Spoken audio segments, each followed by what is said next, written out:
বিশ্বনবী রাহমাতুল লিল আলামিনকে যখন চাটাই মোবারকের উপর রাখা হলো, তখন আল্লাহ তাআলার পক্ষ থেকে আসমানের মধ্যে ফেরেশতাদের মধ্যে 2 দিন ছুটির ঘোষণা করা হলো।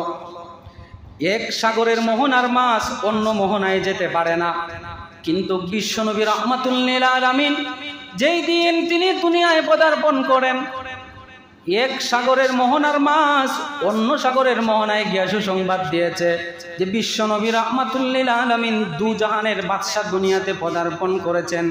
একটা মাছ আরেকটা মাছকে সুসংবাদ দিয়েছে, বাঘ সিংহকে সুসংবাদ দিয়েছে দু জাহানের বাদশা দুনিয়ায় পদার্পণ করেছেন, জুলুম করা যাবে না। একটা গাছ আরেকটা গাছকে সুসংবাদ দিয়েছে, একজন ফেরেশতা আরেকজন ফেরেশতাকে সুসংবাদ দিয়েছে দু জাহানের বাদশা দুনিয়ায় পদার্পণ করেছেন। সারা পৃথিবী খুশি হয়ে গিয়েছিল। বিশ্বনবী রাহমাতুল লিল আলামিন কে যখন তার বান্দির করে রাখা হলো, হঠাৎ করে সন্ধ্যাবেলা তিনি নাই হয়ে গেলেন কোল থেকে। মা আমেনা কান্না করতে শুরু করলেন, আমার এই সন্তানকে কোনো মনে হয় কোনো জিন বুদ্ধি নিয়ে গেল। হঠাৎ করে গাইবি আওয়াজ আসলো, মা আমেনা তুমি কান্না করো না, তোমার সন্তানকে দুনিয়ার কোনো জিন বুদ্ধি নিতে পারে না, দুনিয়ার কোনো শয়তান তার উপর আক্রমণ করতে পারে না। আজকে নবীর জন্ম হওয়াতে আসমান জমিনের সমস্ত ফেরেশতারা খুশি হইয়া, সমস্ত জিন্নাতেরা খুশি হইয়া আমি আল্লাহর কাছে আবেদন করেছে, শুনছি নাকি দুনিয়ার বাদশা দু জাহানের বাদশা পদার্পণ করেছে, একটা নজর দেখতে চাই, চেহারাটা একটা নজর দেখতে চাই, আমাদেরকে দেখায়া দেন। কিছুক্ষণ সময়ের জন্য কুল থেকে নাই করে দেওয়া হলো দুনিয়ার সমস্ত মাখলুকাতকে দেখানোর জন্য। তাদেরকে দেখাইয়া তাদের মনকে তৃপ্ত করিয়া আবার আমেনা তোমার কুলেই পৌঁছাইয়া দেওয়া হবে। বিশ্বনবী রাহমাতুল লিল আলামিনকে যখন কুলে নিয়া মা আমেনা কান্না করতেছে, আশেপাশের লোকেরা জিজ্ঞাসা করে, আব্দুল মুত্তালিব জিজ্ঞাসা করে, মা আমেনা তুমি কান্না করো কেন, কান্না করার কারণ কি? মা আমেনা ডাক দিয়া বলে, আজকে যদি তার বাবা আব্দুল্লাহ জীবিত থাকতো, বাজার থেকে তার জন্য খেলনা কিনা নিয়ে আসতো।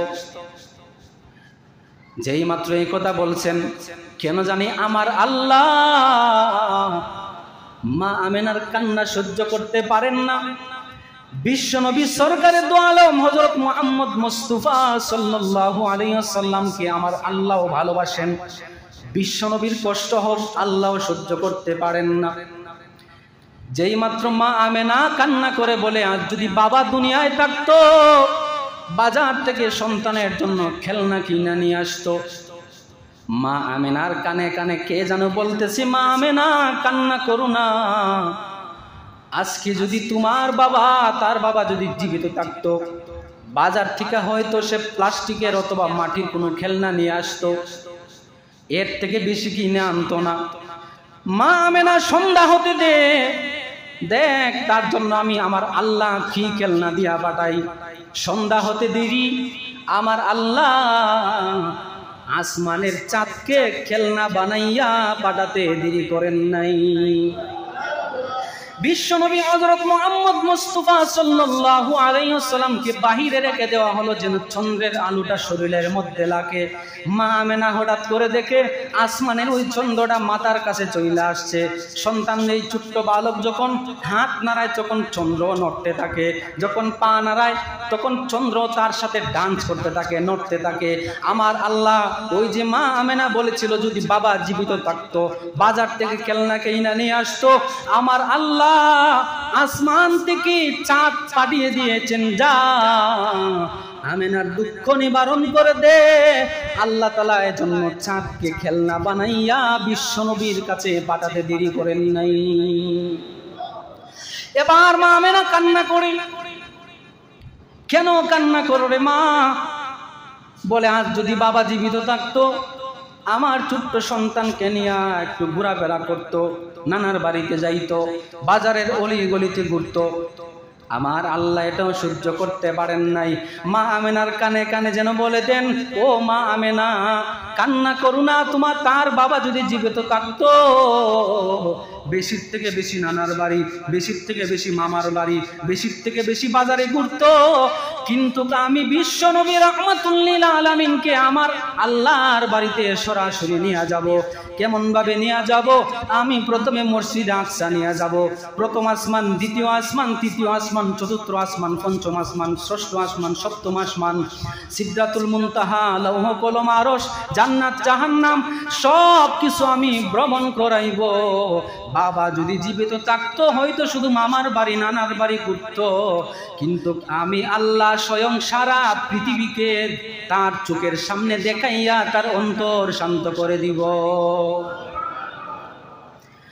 এবার মা আমেনার গর্ভে যখন মুহাম্মদ সাল্লাল্লাহু আলাইহি সাল্লাম আসার পরে মা আমেনা যেদিকে যায় সেদিকে শুধু মেশকে আম্বরের গন্ধ ছড়িয়ে পড়ে। মা আমেনা যেটায় হাত লাগায় সেটার মধ্যে মেশকে আম্বরের গন্ধ চলে আসে। রাস্তা দিয়ে হাঁটে, মেশকে আম্বর ছড়িয়ে যায়। মা আমেনা নিজে বলেন, আমার গর্ভে আমার সন্তান আসার পর থেকে ঘরের দেওয়াল আমাকে সালাম করতে দেরি করে নাই।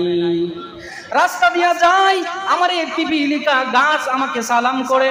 যে জিনিস কথা বলতে পারে না সে জিনিসও আমাকে সালাম দিয়া বলে, দু জাহানের বাদশা তোমার গর্ভে আছেন, তোমার কোনো টেনশন নাই, তোমার কোনো চিন্তা নাই। এবার আব্দুল মুত্তালিবের কাছে বিচার চলে আসলো। গর্ভধারিণী মহিলা আতর ব্যবহার করা, খুশবু ব্যবহার করা তো নিষিদ্ধ, কিন্তু তোমার বৌমা আতর পাইল কোথায়, খুশবু পাইল কোথায়? এবার আব্দুল মুত্তালিব মনে মনে ভাবে, আমিও তো দেখি খুশবু, কিন্তু তাকে বলতে পারি না, ভয় লাগে, কারণ তার স্বামী নাই, মনে বড় দুঃখ, এজন্য আমি কিছু বলি না। এইভাবে অনেক লোকেরা যখন প্রশ্ন করলো খুশবু পাইতে পাই কোথায়, এত সুন্দর গ্রান। আব্দুল মুত্তালিব বলেন, আমি যখন গোসলখানায় যাই, মা আমেনা যখন প্রথমে গোসলখানা থেকে ফিরে আসেন, এরপর আমি যাই, গিয়া দেখি গোসলখানা মেশকে আম্বর যেন এখানে স্তূপ রাখা হয়েছে, এত সুন্দর ঘ্রাণ। এবার আব্দুল মুত্তালিব বলে, মা তোমাকে একটা কথা বলবো, ভয় পাই, তোমার স্বামী নাই, মনে বড় দুঃখ, এজন্য আমি কিছু বলতে পারি না, তুমি এত সুন্দর খুশবু কোথায় পাও? এবার মা আমেনা বলেন, খুশবু এমন খুশবু যেটা মক্কা মদিনায় কোথায় পাওয়া যায় না, কোথাও এমন সুঘ্রাণ পাওয়া যায় না, এমন সুন্দর সুঘ্রাণ। এবার মা আমেনা বলেন, জানি না কোথা থেকে খুশবু আয়, আমার গর্ভে যখন আমার সন্তান আসে, সন্তান গর্ভে আসার পর থেকে আমি যেদিকে যাই সেদিকেই শুধু খুশবু আর খুশবু। মা আমেনা যখন কুয়া থেকে পানি উঠানোর জন্য কুয়ার কাছে যান, কুয়ার কাছে যাওয়ার পর অন্যান্য মহিলারা কুয়ার মধ্যে বালতি পালাতে হয়, রশি লাগাতে হয়, এরপর পানি টেনে উঠাতে হয়।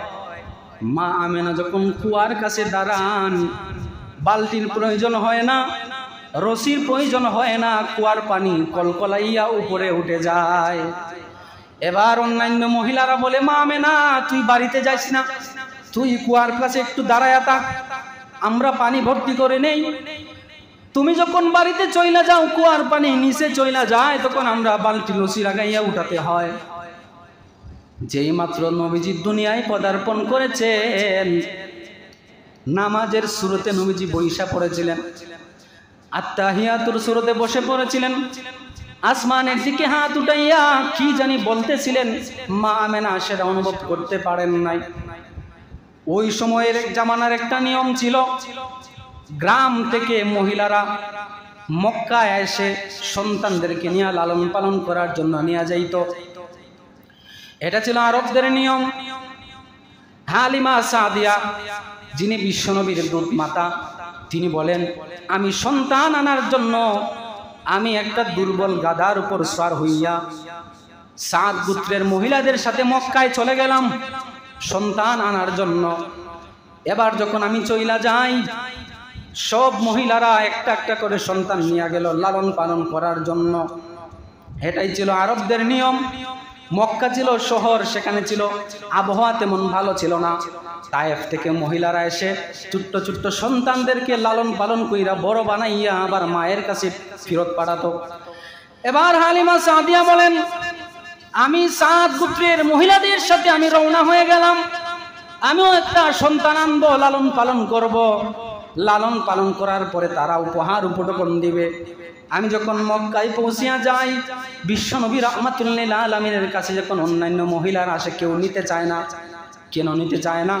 যখন শুনে তার বাবা নাই, তাকে লালন পালন করে বড় কোনো পারিশ্রমিক পাবে না, এজন্য বিশ্বনবীকে কেউ নিতে চায় না। আর হালিমা সাদিয়া এত জীর্ণ শীর্ণ ছিলেন, খেতে পারতেন না, খাবার নাই, সবকিছু দুর্বল, স্তনে দুধ নাই। এজন্য হালিমা সাদিয়াকে কেউ দিতে চায় না সন্তান। এইভাবে যখন সকাল গড়িয়া বিকাল হয়ে গেল, বাড়িতে চলে যাবেন, কেউ তাকে সন্তান দিতে চায় না। এবার হালিমা সাদিয়া তার স্বামীকে বলে, শুনছি ছোট্ট একটা সন্তান, তাকে কেউ নাকি নিতে চায় না বিশ্বনবী রাহমাতুল লিল আলামিনকে। চলো চলো, কালিহাতে যাওয়ার চেয়ে ছোট্ট সন্তানকে আমরা নিয়ে যাই। যেই মাত্র এই ছোট্ট সন্তান যে বিশ্বজগতের রহমত, সেটা হালিমার ভাগ্যেই ছিল, এজন্য অন্যান্য মহিলারা তাকে নিতে চায় না। যেই মাত্র শেষ পর্যায়ে তাকে কেউ নিতে চায় না কেন? বাবা নাই, এজন্য তাকে কেউ নিতে চায় না। হালিমা সাদিয়া বলেন, কালি হাতে ফিরার চেয়ে আমরা ছোট্ট সন্তানকে নিয়ে যাই। যেই মাত্র ছোট্ট সন্তানকে কোলে উঠিয়েছে, সাথে সাথে হালিমা সাদিয়ার জীবনের মধ্যে বরকত লাগতে দেরি হয় নাই। যেই মাত্র ছোট্ট সন্তানকে কোলে করে নিয়েছেন, কোলে করে নিয়ে যখন তাঁবুর ভিতরে গেলেন, তাঁবুর ভিতরে যাওয়ার পর যেই গাধার উপরে সোয়ার হইয়া রওনা হয়ে আসলেন, যে গাধাটা মাঝে মাঝে বৈশা পড়ত, অন্যান্য মহিলাদের সাথে তাল মিলাইয়ে চলতে পারত না, তাদের গাধা, তাদের উট ছিল দ্রুতগামী। বিশ্বনবী রাহমাতুল লিল আলামিন যেই মাত্র হালিমা সাদিয়ার কাছে আসলেন, সেই গাধা হয়ে গেল সব থেকে দ্রুতগামী গাধা। যেই উঠে কোনো দুধ দিত না, যেই মাত্র হালিমা সাদিয়ার স্বামী দুধ দহন করার জন্য উটের কাছে গেলেন, যাওয়ার সাথে সাথে গিয়া দেখেন উটের উলানের মধ্যে দুধে ভরপুর হয়ে আছে।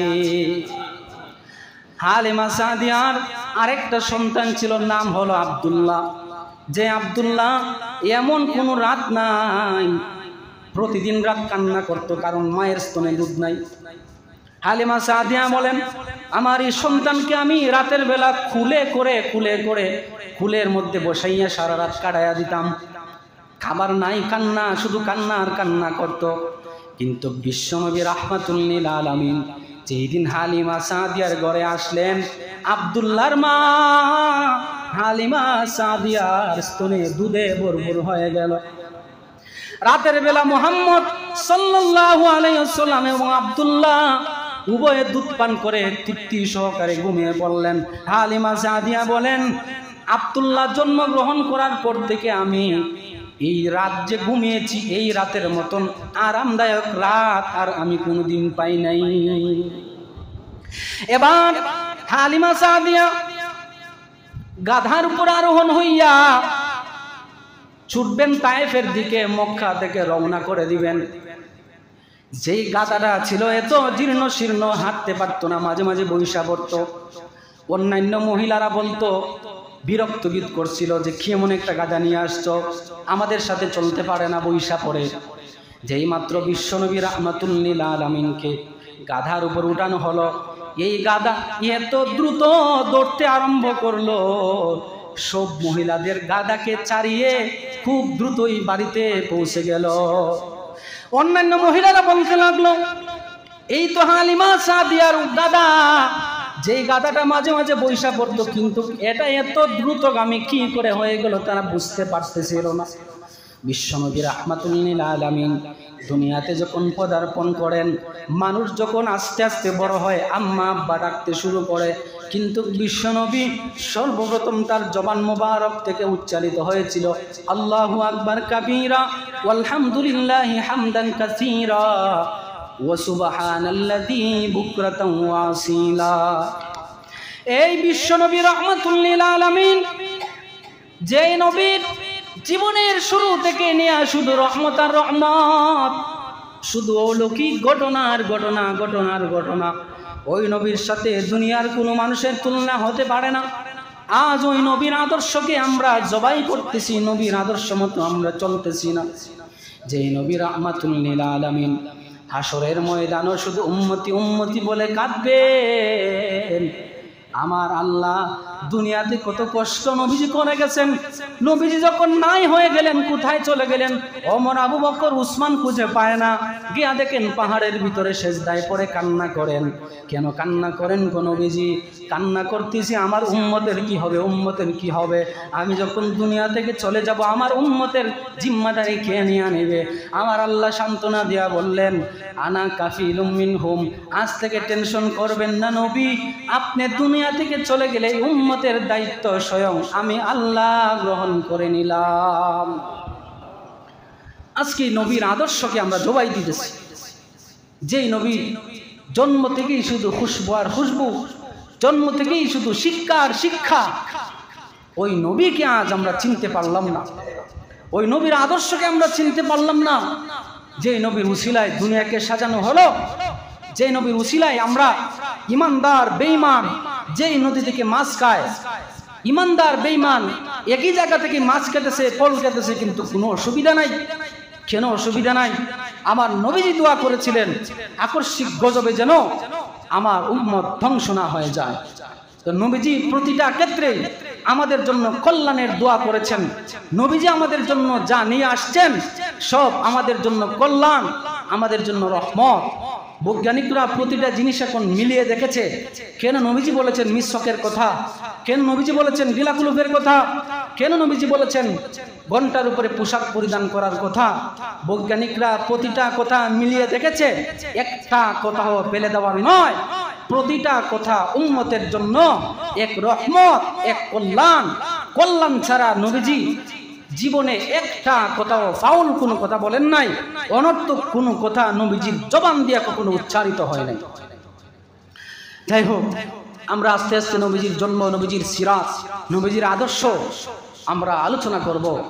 আল্লাহ তাআলা যেন কথাগুলো সুন্দরভাবে বুঝার, ইখলাসের সাথে আমল করার তৌফিক দান করেন। সকলে বলি আমিন।